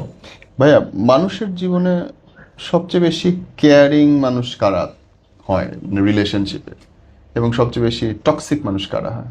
কেয়ারিং তো যদি বলেন, আমি ছেলেদের মধ্যে বলবো 5-10% ছেলেরা কেয়ারিং বা রোমান্টিক, বাকি তো না আমরা। কারণ আমাদের জেনেটিক ভাবে এটা। এখন সবচেয়ে যদি ক্যাটাগরাইজ বলেন, আগে হচ্ছে বললাম একটা হলো প্লে বয়গুলো, এবং হচ্ছে মাদকাসক্ত যেগুলো আছে সেগুলো হচ্ছে যে এই পরিমাণ কেয়ারিং, এই পরিমাণ স্পেশাল ফিলিং দিতে পারে যেটা বলার বাইরে। আর টক্সিকটা যদি বলতে পারেন, কারো হচ্ছে প্লে বয়গুলো আসলে তৈরি হয় এইভাবে, তারা প্রথমে যে কোনো একটা ভালো হেলদি রিলেশনশিপে থাকে, পরবর্তীতে হলো ওখানে তারা খুব লয়াল থাকে, ছ্যাঁকা খেয়ে যাওয়ার পরে রিভেন্স নেওয়ার টেন্ডেন্সি চলে আসে। আমরা জাতিগতভাবে অনেক রিভেন্স প্রকৃতির, অতএব এই রিভেন্সের কারণে হচ্ছে যে অনেক টক্সিক চলে আসে। আর একটা জিনিস দেখবেন, যারা মাদকাসক্ত, ওদের মাদকাসক্ত গ্রুপ একসাথে থাকতে পছন্দ করে। যারা খুব টক্সিক, কারণ তাদের থিঙ্কিং অল ছেলে খারাপ, অল নোয়া খেলে খারাপ, এই ধরনের কথা বলে, ওরা একটা গ্রুপ হয়ে যায়। অতএব টক্সিক একটা গ্রুপ থাকে, কিন্তু তারা বুঝে না যে আমার কমিউনিকেশনের প্রবলেম, আমি হচ্ছে যে অন্যকে ওভার কন্ট্রোলিং করতে চাচ্ছি, আমার দ্বারা অন্য কেউ সম্মান পাচ্ছে না, রেসপেক্ট পাচ্ছে না, আমি আমার জায়গায় দায়িত্ববোধ পূরণ করতেছি না। That is the problem. ভাইয়া, আপনি তো পিএইচডি করছেন ইন্ডিয়াতে, ফরেন্সিক অভিজ্ঞতা নিয়ে আমাদেরকে একটু বলেন, এর কেরিয়ার কি দেখা বিস্তারিত। এটা আফসোসের বিষয় হলো, আমরা বাংলাদেশে হচ্ছে যাই এখন পর্যন্ত ফরেন্সিক সায়েন্সের কোনো সাবজেক্ট পর্যন্ত নাই। আমি যেখানে পড়াশোনা করি ওখানে সাবজেক্ট হচ্ছে এরকম forensic biology, forensic physics, forensic dental, forensic civil, অর্থাৎ সব ফরেন্সিক। অর্থাৎ ফরেন্সিকের এত সেক্টরে কাজ করার জায়গা আছে। আর আমাদের এখন এটার কারণে হচ্ছেটা কি, আপনাকে আমি মেরে ফেললে আলামত লুকানো হচ্ছে কোনো ব্যাপার না। কারণ হচ্ছে আমার এখানে মেডিকেল ফরেন্সিকের টিম আসতে টাইম লাগবে, টিমের খুব স্বল্পতা, যারা পুলিশ আসবে অনেকে হচ্ছে জানে না। ধরলাম অনেকে যেমন রেপ কেস বাংলাদেশে অনেকগুলো আপনারা বলেন না, রিপোর্ট পাওয়া যাচ্ছে না, ওখানে একটা মহিলা রেপ হয়ে পড়ে আছে, এখন ফিঙ্গারপ্রিন্ট অনেক কিছু আমরা পাবো, কিন্তু যারা উদ্ধার করছে ওরা তো জানে না কিভাবে এখানে উদ্ধার করতে হবে। সবাই যার হাত দিয়ে ধরে তাকে উপরে নিয়ে আসছে, তারও তো ফিঙ্গারপ্রিন্ট পড়ছে। এখন কে অপরাধী, কে হেল্প করছে, আপনি কিভাবে বুঝবেন? অতএব বাংলাদেশকে আমি বলবো, চোররা যেন চুরি করতে পারে এবং হচ্ছে ডাকাতরা ডাকাত করতে পারে, এই জন্য আমাদের জাতিগতভাবে হচ্ছে ফরেন্সিককে আগাতে দেয় না। কারণ আমরা ফরেন্সিকে আগে যাবো, আপনি চুরি করবেন, আমি জানবো এই পথে আপনাকে ধরতে পারবো, এই শিক্ষাটাই বন্ধ করে রাখছে। মানে চোর ডাকাত যেন চুরি করতে পারে, এর একটা সুযোগ সুবিধা আমরা করে দিয়ে রাখছি আমাদের শিক্ষা। ধরবেন কিভাবে? একটা হচ্ছে আপনার আদালত হচ্ছে প্রমাণের জায়গা, আবেগের জায়গা না। আমরা জানি বাংলাদেশে কে কি করছে, প্রমাণ করতে পারতেছে না, সবাই ছুটে যাবে। বাহ ভাই, thank you, it was good to meet you, and আমরা অনেক কিছু জানলাম। Thank you, Allah bless you.